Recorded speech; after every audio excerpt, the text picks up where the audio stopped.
नमस्कार, आप देख रहे हैं रिपोर्ट राजस्थान और मैं हूं आपके साथ प्रशंसा। हरिकिशन सारस्वत उपवन संरक्षक प्रतापगढ़ के निर्देशन में अवैध खैर कटान व लकड़ी परिवहन की रोकथाम हेतु चल रहे अभियान के तहत क्षेत्रीय वन अधिकारी रामलाल भील के नेतृत्व में रेंज स्तर पर गठित टीम को गश्त के दौरान नागलिया मोड़ से ट्रक तिरपाल से ढका हुआ निकलकर प्रतापगढ़ की ओर जाता दिखाई दिया, जिसका राजकीय वाहन से पीछा किया गया। टीम द्वारा सूचना रेंज देवगढ़ स्टाफ को दी गई, जिस पर ग्यासपुर घाटा पर बैरिकेड्स लगाकर नाकाबंदी की गई और ट्रक को ग्यासपुर घाटे पर जाकर पकड़ा।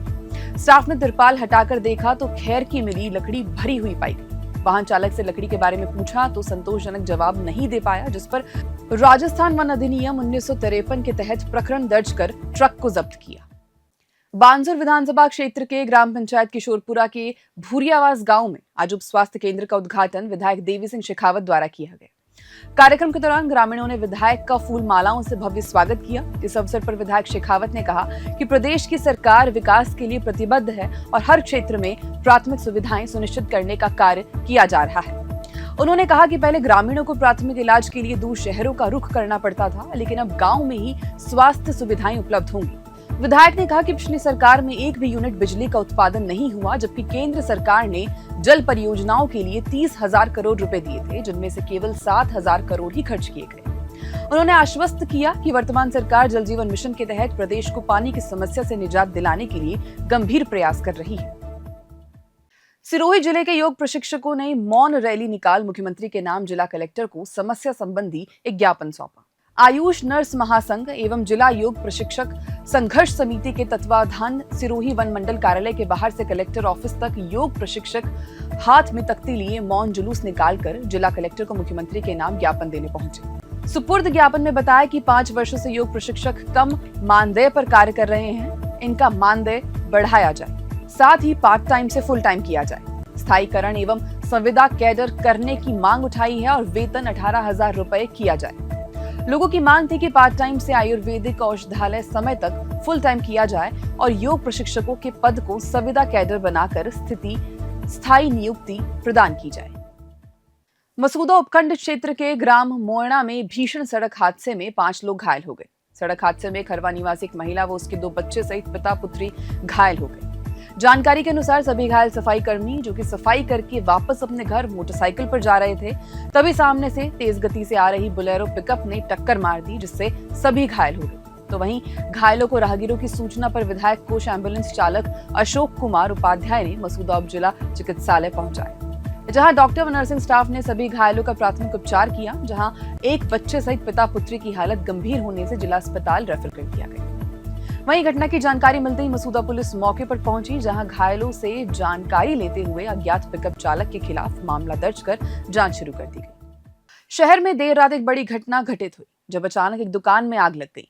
इस भीषण आगजनी में दुकान का सारा सामान जलकर राख हो गया, जिससे पीड़ित दुकानदार को लगभग 5 लाख रुपए से अधिक का नुकसान झेलना पड़ा। जानकारी के अनुसार ये दुकान स्थानीय व्यापारी दिनेश चैत्रानी की थी। दुकानदार ने बताया कि वो रोज की तरह शाम को दुकान का शटर बंद कर घर लौट गए थे।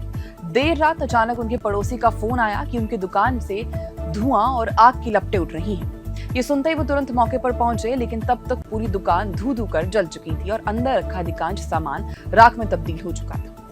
स्थानीय लोगों ने आग की सूचना तुरंत फायर ब्रिगेड को दी। सूचना मिलते ही फायर ब्रिगेड की गाड़ियां मौके पर पहुंची और दमकल कर्मियों ने कड़ी मशक्कत के बाद आग पर काबू पाया। हालांकि तब तक काफी नुकसान हो चुका था।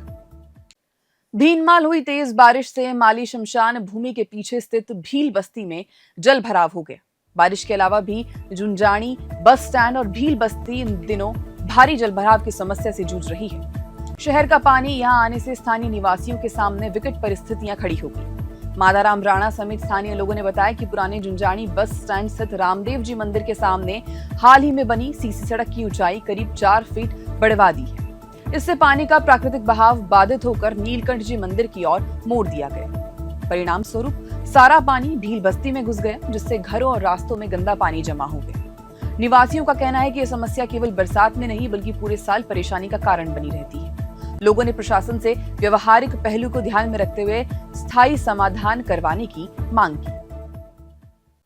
शहर के 80 फीट रोड पर ट्रैफिक चेकिंग के दौरान मंगलवार दोपहर बड़ा हंगामा हो गया। चालान काटने को लेकर पिकअप ड्राइवर और ट्रैफिक कांस्टेबल के बीच कहासुनी इतनी बढ़ गई कि मामला हाथापाई तक पहुंच गया। घटना के दौरान कांस्टेबल ने ड्राइवर की कॉलर पकड़ ली, ड्राइवर के साथी ने पूरी घटना अपने मोबाइल में रिकॉर्ड कर ली, जिसका वीडियो सोशल मीडिया पर वायरल होते ही ट्रैफिक विभाग में हड़कंप मच गया। जानकारी के अनुसार दोपहर करीब 4:30 बजे कांस्टेबल कैलाश चौधरी ने एक पिकअप वाहन को तेज रफ्तार में 3 सवारी बैठाने पर रोका।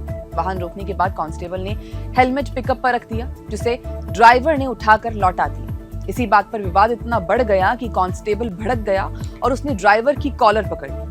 वीडियो वायरल होने के बाद ट्रैफिक डीएसपी अशोक कुमार ने तुरंत कार्रवाई करते हुए कांस्टेबल कैलाश चौधरी को सस्पेंड कर दिया।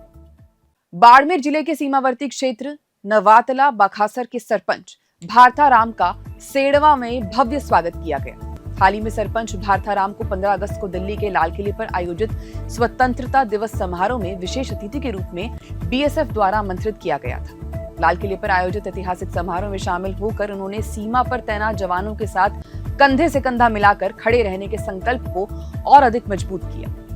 दिल्ली से लौटने के बाद सेड़वा पहुंचने पर कार्यकर्ताओं और ग्रामीणों ने सरपंच का जोरदार अभिनंदन किया। देशभक्ति गीतों और नारों के बीच हुआ ये स्वागत ऐतिहासिक रहा।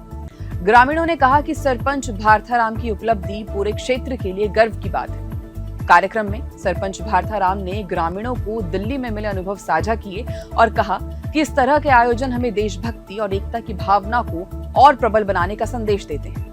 उनकी इस उपलब्धि से पूरे क्षेत्र में उत्साह और गौरव का माहौल है, जो स्थानीय नेतृत्व और बीएसएफ के बीच एकजुटता की मिसाल पेश करता है।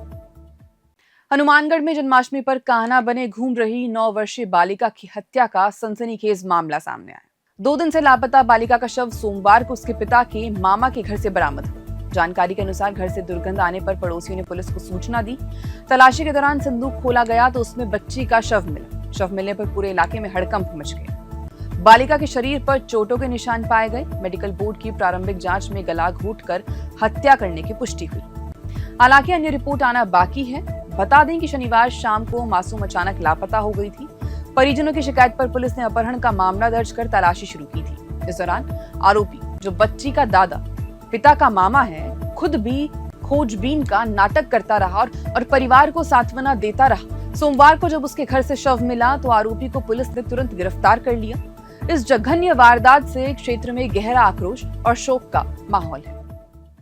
सवाई माधोपुर जिले के गुड़ासी गांव में सोमवार को ग्रामीणों की महापंचायत का आयोजन हुआ, जिसमें ग्रामीणों ने जिले के सुरवाल बांध की गहराई एवं भराव क्षमता को कम करने की मांग रखी। ग्रामीणों का कहना था कि सुरवाल बांध की भराव क्षमता 16 फीट होने के कारण आसपास के गाँव में खेत डूब क्षेत्र में आ रहे हैं। फसलें लगातार चौपट हो रही हैं। किसानों को इससे नुकसान उठाना पड़ रहा है। ग्रामीणों का कहना है कि जब बांध बनाया गया था तब इसकी भराव क्षमता केवल 11 फीट थी, जो कि आसपास गांव के किसानों के लिए उचित था। लेकिन सरकार ने बिना ग्रामीणों की सहमति के ही बांध की बढ़ाव क्षमता को बढ़ाकर 16 फीट कर दिया, जिससे सैकड़ों किसानों को नुकसान उठाना पड़ रहा है। ऐसे में ग्रामीणों ने महापंचायत आयोजित कर सरकार से सूरवाल बांध की भराव क्षमता को कम करके 11 फीट करने की मांग रखी है। इस वक्त के लिए केवल इतना ही। देखते रहें रिपोर्ट राजस्थान। धन्यवाद।